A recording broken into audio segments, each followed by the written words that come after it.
నేను ఈ ఆస్తి కోసం కేసు వేయలేదు. మా అన్నయ్య ఆస్తిని తీసుకెళ్లి వేరే వాళ్ళ దగ్గర తాకట్టు పెట్టాడు.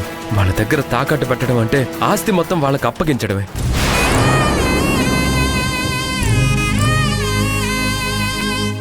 వద్దు అని ఎన్నోసార్లు చెప్పి చూశాను, కానీ నా మాట వినలేదు. అందుకే ఆస్తిని కాపాడుకోవడానికి వేరే మార్గం లేక ఇలా కేసు వేశాను. అంతే తప్ప అది నా ఆస్తి, అందులో నాకు వాటా కావాలని నేను ఎప్పుడూ అనుకోలేదు. నా మనసులో అలాంటి ఉద్దేశం ఎప్పటికీ రాదు.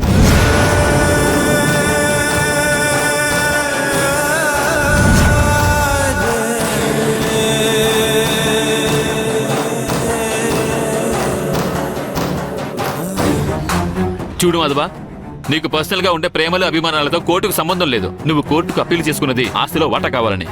నువ్వు చెప్పిన దాన్ని బట్టి చూస్తే ఆస్తిలో సగం వాటా నీకు వస్తుంది. నువ్వు వేసిన పాయింట్ కరెక్టే, గెలుపు నీవైపే ఉంది. అనవసరంగా ఇలాంటి సమయంలో డ్రాప్ అవ్వకు. వద్దు లాయర్ గారు, ఆస్తిలో నాకు ఎలాంటి వాటా అవసరం లేదు.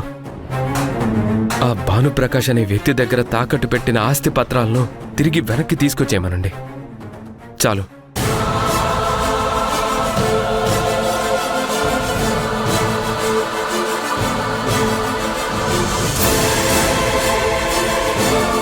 Objection your honour.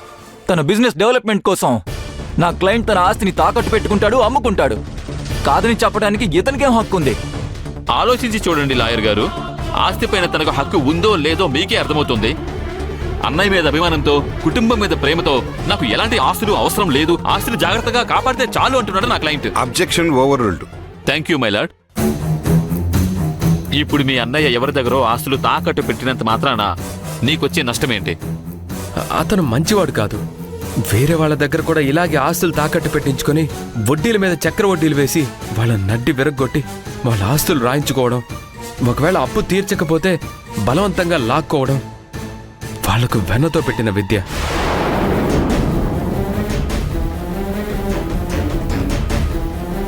వాళ్ళ భార్య ఇంద్రాని కూడా ఒక చారిటబుల్ ట్రస్ట్ నడుపుతూ ఉంది. వాళ్ళిద్దరూ మంచివాళ్ళన్న ముసుగులో పేదవారిని, అవసరంలో ఉన్న వారిని నిలువున మోసం చేస్తున్నారు. కానీ ఇదంతా మా అన్నయ్యకి తెలీదు.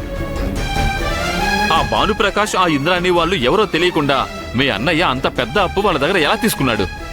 అదిగో ఆ అలైక్యనే తీసుకొచ్చింది, ఆస్తి మొత్తం తాకట్టు పెట్టేలా చేసింది.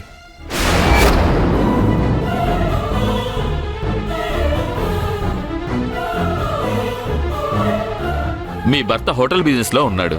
తనకంటూ ఊర్లో ఎంతో పేరు మర్యాదలు ఉన్నాయి. మరి అలాంటి వ్యక్తికే తెలియని భానుప్రకాష్ మీకెలా పరిచయం?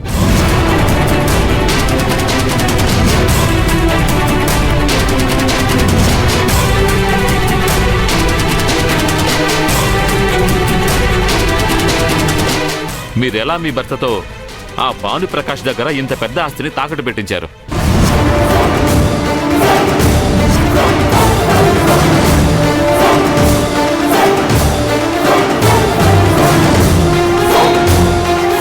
నిజమే కదా మహా, అసలు అలాంటి వాళ్ళు అలీకి ఎలా పరిచయం?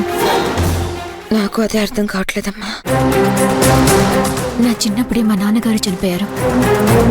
మా అమ్మాయి ఎంతో కష్టపడి నన్ను పెంచింది.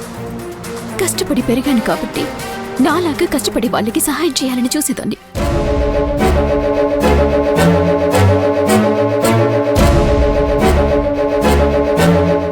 అలాంటి సమయంలోనే చారిటబుల్ ట్రస్ట్ నడిపిస్తూ ఎంతో మంది పేదవారికి చేయూతనిస్తూ ఉన్న రుద్రాణి గారు పరిచయం అయ్యారు.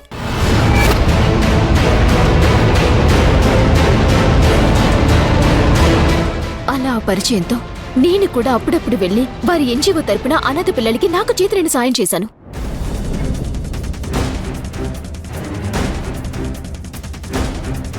హోటల్లో నష్టాలొచ్చాయని మా బావ బాధపడుతూ ఉంటే తన బాధ చూడలేక నేను వెళ్లి రుద్రాణి మేడంని రిక్వెస్ట్ చేశాను.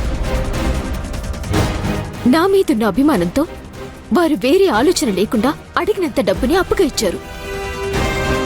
వారి గొప్ప మనసుకి నేను ఎప్పటికీ రుణపడి ఉంటాను.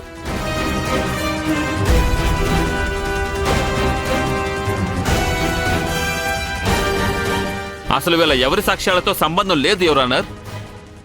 ఈ కేసుకు సంబంధించి మరో ఒక కీలకమైన పాయింట్ ఉంది. అది ఏంటంటే ఈ ఆస్తి మొత్తం వీళ్ళ అక్క మహాలక్ష్మి గారి పేరు మీద ఉంది.